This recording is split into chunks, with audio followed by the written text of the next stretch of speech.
Nicola Swan and I'm coordinating the arts activity that's taking place in the Queen Square shopping centre behind me. Funding for this project has come from DCLG, who awarded local authorities a grant that would encourage them to tidy up the town centres and the empty shop units.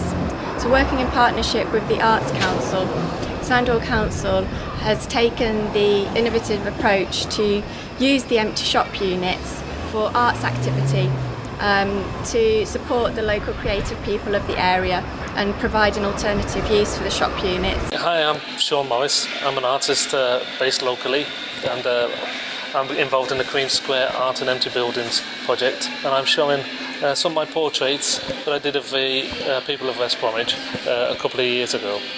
As somebody who grew up in West Bromwich, it's really great to be contributing to the arts in Sandwell, and hoping that the portraits will hopefully encourage other budding artists and creative people to get a bit more involved in using the empty spaces themselves in the future in Queen Square, and hope to regenerate the area in a more creative way. We're a group of artists, Yardsale of the Garret. We came together as a group to show our work out in the open air. We chose to do the Old Curiosity Shop. We've got a nice mixture of work here, some very contemporary, some a bit darker. We've really enjoyed putting it together in West Bromwich. Right, I'm Kathleen. I'm Peter. We're members of the Galton Art Group, meeting down at the Galton Valley Museum, Canal Museum.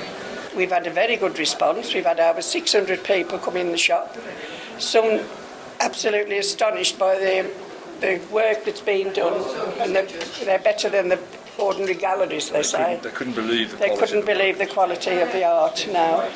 Well, I'm Joan. I'm a member of the artist group, which the acronym is for Artists Restart Travelling in Search of Talent. We are a group of people who do various art forms, and we got together in 2007 out of the need to have a friendly environment that we could work together and also show other people our craft. Well, I'm Robert Warrington, and this is Suzan Spence, and we co-wrote a play called Black Country Blues.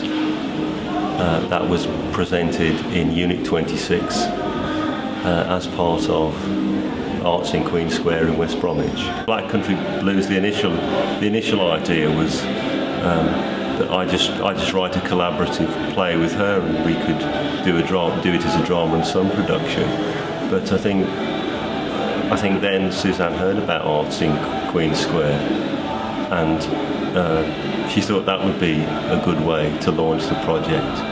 And we could kind of do a little trial run or dummy run of the play, and do it as part of what was happening in Queen Square. My name's Adrian Johnson. I'm a writer, poet and storyteller that lives in Smethwick, here in Sandwell in the Black Country, and I've been pleased to be involved in this first wave of residencies and arts expos at 26 Queen Square in the shopping centre here in the High Street of West Bromwich. We found out the project through the Arts Council website. We've got a subscription so that we receive opportunities every month, and we saw it on there. We didn't actually find out through any other source, did we? No, that we just saw it listed, didn't we, and thought we'd apply for it as a collective. Yeah. It's the first time that we've really done anything like this, and we thought it would be quite a good first venture. First project, yeah, because it seemed quite a sort of an open-ended thing that it was asking for. It was sort of saying, just submit proposals, so we thought, alright, let's get together and see what we can come up with. Hi, my name is Ziggy Vajarski. I work for Smart City Dressing, and I was part of the Victorian Illusion here at Sandwell Arts Community in Queen Square. We started off here, we set up a Victorian Illusion theatre, we set up illusion boxes, and also I was doing some magic tricks for the children, and also the Sphinx head, which was one of the oldest but most famous of all Victorian illusions. We all here by the Sandwell College doing Victorian project for the Sandwell Arts Council, and we've been doing some photography here for people with their Victorian dresses on there and created some interesting images with digital camera and turning them into vintage looking images. The unit itself is really good space. I didn't have to select any work because I've been able to fit all my work in together. It's been really nice to see it all in one place. On one wall I put all my pastel pictures, on the other wall I put my ceramics. I had some shelves made for it. In the middle I had tables which I've done pastel workshops, and the public have come in and made a picture and put it on the wall. That's been great. In the corner I've had a studio area set up where people have come and looked at me making pictures. We've had people come around, young and old, and the response has been quite amazing. They sort of walk around with the jaws hanging. They cannot believe that such work's been produced in the borough. We've had couples who move because they bring memories back of the family. One of the problems, of course, is that Sandwell isn't used to this kind of exhibition, I don't think. And if we're here on a more regular basis, then we'll become more widely known and appreciated.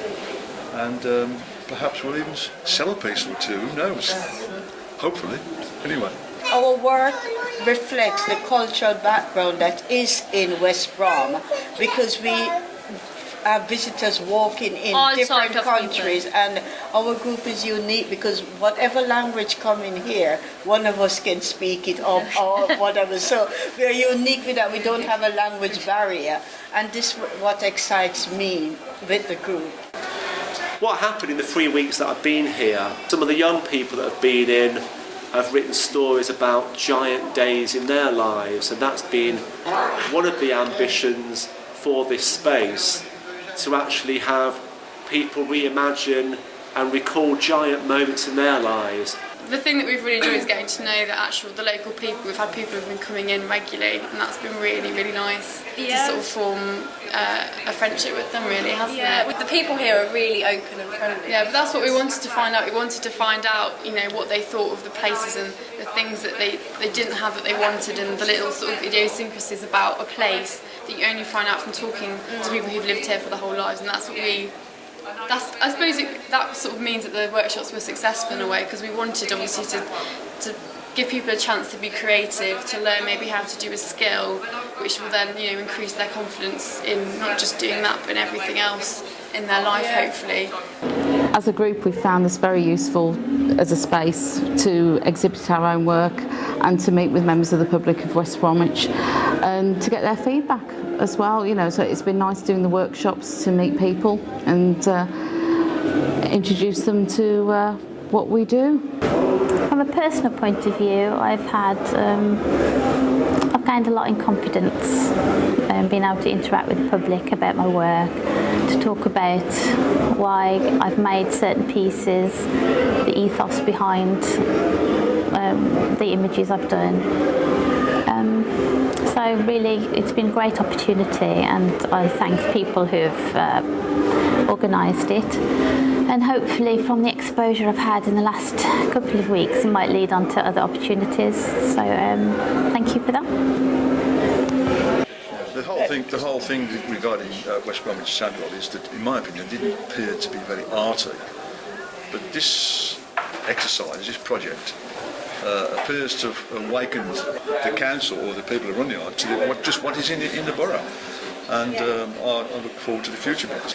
This space has helped us to bring out all that cultural background. We are thankful for Sandwell Art to give us this opportunity that we could take what we had as an idea and a hobby to bring it into something that will benefit and is benefiting the community. The people have been very warm that have heard the story, and I've enjoyed making acquaintances with people from around West Bromwich and the Black Country. I like the idea of a shop that isn't used in its usual context.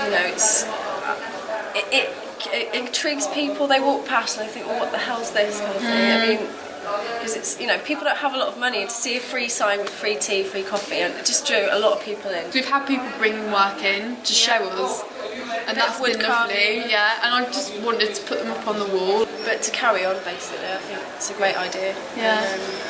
The general idea of getting artists into spaces like this, I think it's brilliant. You can always have up and coming artists who are going to display their talents within a shop, within like the general public, for everyone else to come in and enjoy.